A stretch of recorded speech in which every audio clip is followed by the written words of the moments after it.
Stephanie White, they have not forgotten.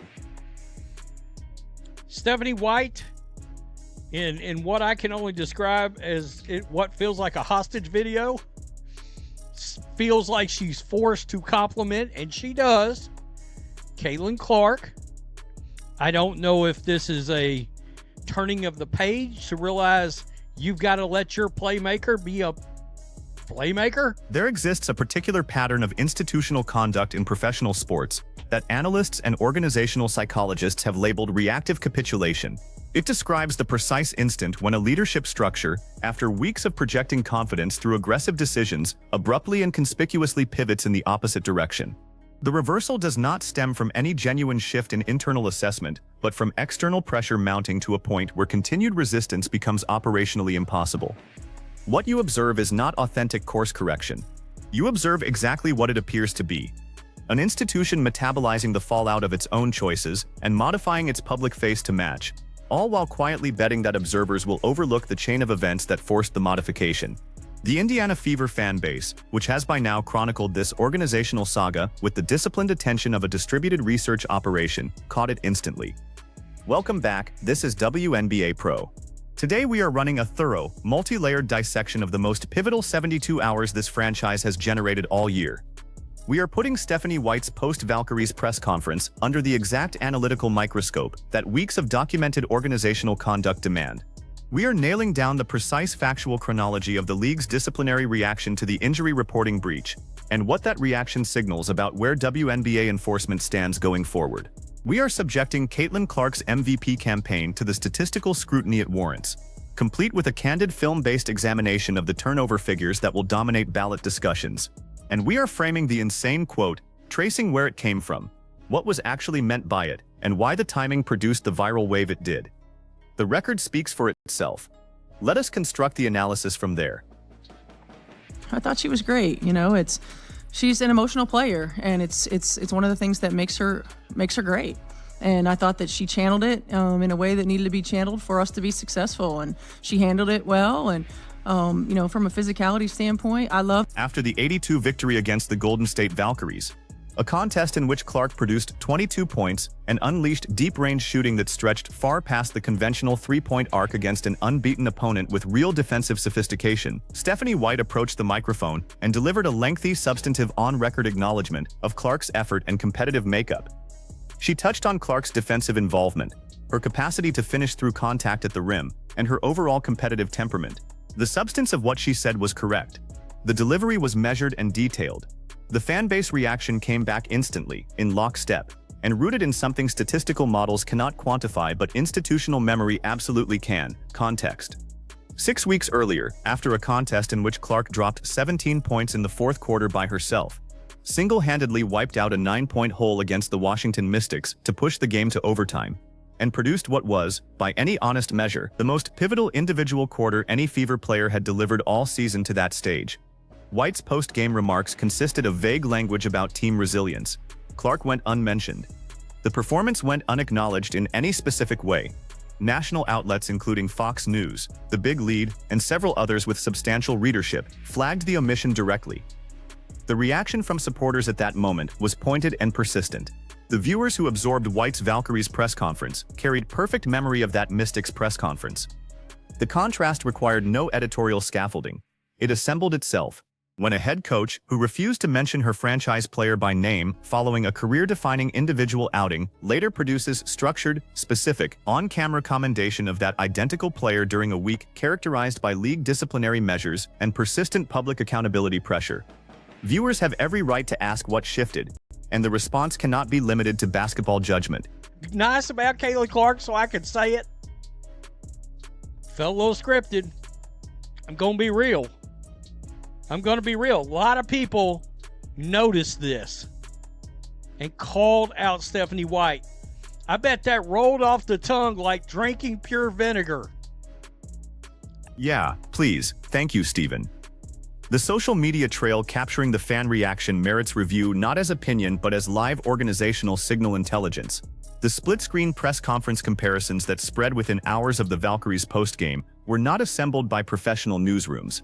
They were assembled by individual supporters with access to old footage and standard editing software. driven by the specific impulse of people who had tracked this situation unfold across weeks and felt an institutional duty to lock in the factual chronology. One post that traveled widely read, "ChatGPT. Can you please print something out nice about Caitlin Clark so I could say it?" Another said, "I bet that rolled off the tongue like drinking pure vinegar." A third put it more bluntly, "She got the memo, huh?" The consistency of the interpretive lens across that wave of reaction, the unprompted shared reading of the praise as externally forced rather than internally produced, points to something weightier than ordinary fan opinion. It points to an organization that has burned through its credibility reserve with the exact audience it can least afford to lose. Credibility reserves in professional sports get rebuilt gradually through ongoing behavioral consistency, never through a single press conference no matter how the content reads. The question of what specifically prompted the change in behavior is no longer up for debate. Take a step forward. Like Lyndon says, you either get better or you get worse. You never stay the same, right? So we got to take advantage every day. And tonight, we got better. I'm really proud of you guys. That's really good stuff. Really good stuff. Together, 1, 2, 3, together. Okay. The WNBA League office has openly confirmed that a formal warning has been issued to the Indiana Fever organization concerning the management of Clark's injury reporting ahead of the Portland Fire contest. The factual foundation for that warning consists of the documented chain we have laid out across earlier breakdowns. Clark was absent from the mandatory 5 p.m. pre-game injury designation.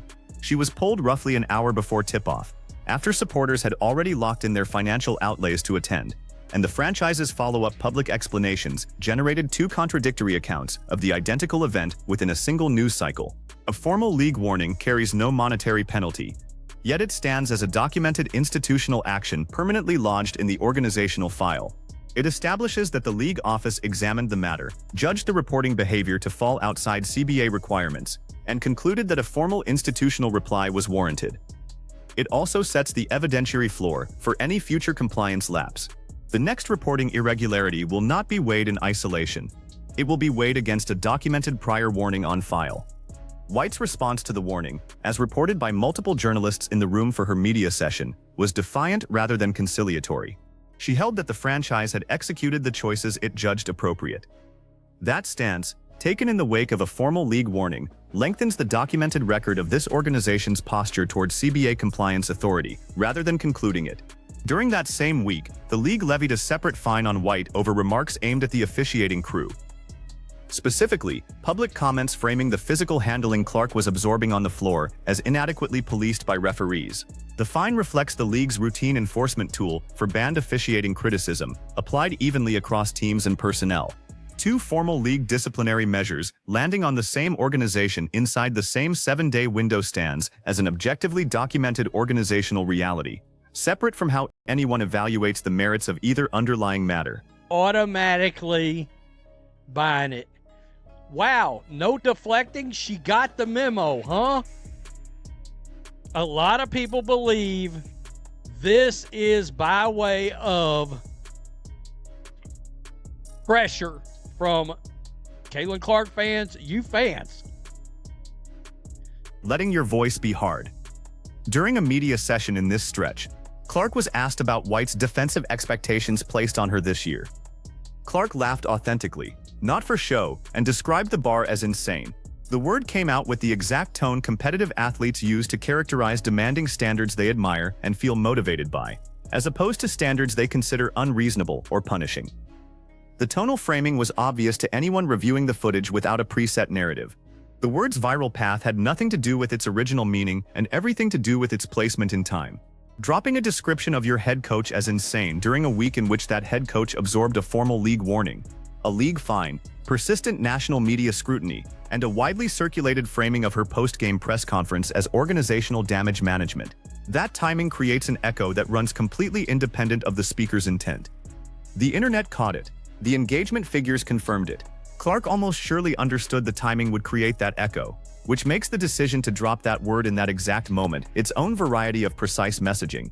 Turning now to the basketball, because the analytical weight of what Clark is delivering merits the same rigorous handling we are giving to the institutional dynamics surrounding her. 4.4 rebounds, 1 block shot. Can the Indiana Fever since they're obviously trying to listen, I guess. I mean, if they don't, they're screwed. I mean, from a business economic 101 standpoint, if they don't start listening to Caitlin Clark. Hard fans, through 6 contests, Clark is putting up 24.3 points, 9.0 assists, and 5.0 rebounds nightly. Her three-point shooting sits at 44% across her most recent 4 games. She is the central offensive driver of a club that has captured 4 of 6 contests, with wins over 3 Western Conference teams. The MVP discussion is not invented. It rests on production figures that would prompt ballot conversation for any player across the league. The turnover figure stands as the statistical fact that the MVP conversation cannot sidestep, and sidestepping it would be wrong. 6 turnovers a night, 36 total across 6 contests, represents the steepest turnover rate of any player currently within MVP range. That figure will form the central argument deployed against Clark's candidacy once ballots come due, and it warrants an honest analytical reply rather than a dismissive wave. The honest analytical reply starts with usage context, in Japs. Already. Why does Steph White think she's a genius? F70Y. People still ain't. A lot of people still aren't having this. Why aren't you calling her what she is? This is the MVP. Are you gonna push for the MVP, or do you guys not want to admit who this team? The team flows through. Clark's turnover rate is a direct mathematical byproduct of her usage percentage and the missing secondary creation framework surrounding her.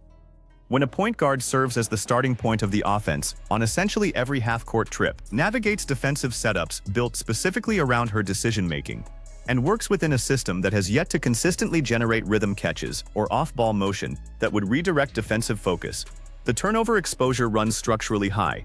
This is not a defense of the turnovers. It is an accurate accounting of the conditions producing them. Film evidence backs a more targeted reading. Clark's turnovers are not the result of sloppy ball handling or weak decision-making at the individual possession level. They cluster within particular situational buckets, high-pressure creation moments where she stands as the only outlet, transition sequences where her supporting teammates' positioning fails to match her pace reads, and late shot clock improvisations where a working secondary creator would already hold the ball. Those qualify as system-driven turnover categories.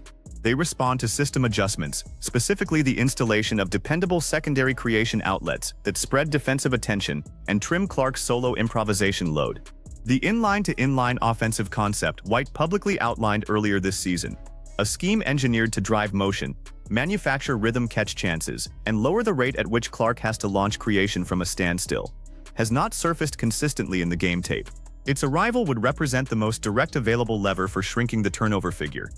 Its non-arrival represents the most direct available reason the figure stays high, despite Clark's visible effort to keep it in check. The turnovers will recede when the system around Clark eases her solo creation load. The system around Clark will ease her solo creation load when the coaching staff installs the secondary creation framework it has publicly outlined. That installation sits as the variable the franchise can control. The turnover figure represents the output it generates. Framing Clark's turnovers as a personal performance failing rather than a systemic design failing is not backed by what the film shows. The competitive and institutional position the Indiana Fever currently occupy has a specific outline. Clark is healthy, performing at a tier that creates real MVP traction, and steering a club with a winning record through a genuinely tough early slate. The league has formally entered the organization's reporting compliance lapse into the record. White is juggling 2 concurrent league disciplinary measures while working through a public trust gap, with a fan base now applying steady analytical scrutiny to every organizational message. The roster compliance matter created by Walker Kimbrow's release has been settled by whatever signing move the franchise has carried out or is finalizing. Each of those variables has a documented standing. The competitive arc and the institutional arc are presently traveling in opposing directions, which is precisely the type of organizational friction that makes whatever happens next analytically meaningful. This is WNBA Pro. Subscribe now and switch on notifications for full, rigorously sourced coverage of MVP race developments, the league's continuing enforcement stance toward the Fever, and every organizational move this franchise makes as the season unfolds. Drop your read in the comments. Does the film evidence support the case that Clark's turnover rate is a systemic outcome of her usage context rather than a personal performance shortfall? And does Stephanie White's post-Valkyries press conference reflect authentic organizational recalibration or documented reactive capitulation? Every analytically grounded take in that comments section pushes the conversation forward. We will catch you in the next video.